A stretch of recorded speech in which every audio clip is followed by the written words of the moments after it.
Luto tayo ng hamonado. Nakamarinate na yan sa pineapple na may laman-laman. Ayan, ating sausage. Puti, bawang, at yung kawali natin. At syempre sa margarine. Na tayo ng margarine.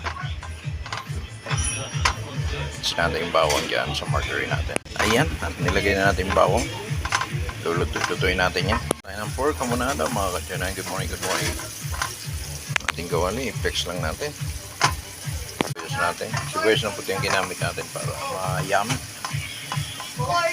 Need na po yan sa pineapple.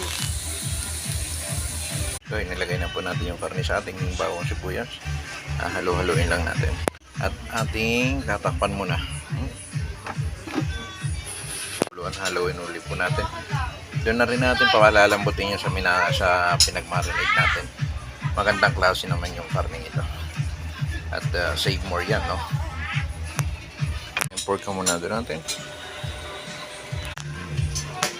Meron pa tayong sound pag sa kapitbahay.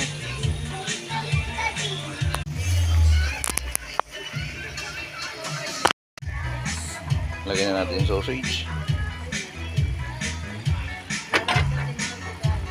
Haluin natin.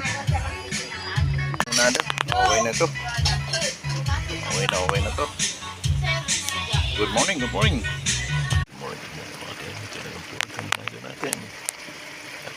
Simple luto lang po ang ginawa natin. Kaya naglagay po tayo ng sausage.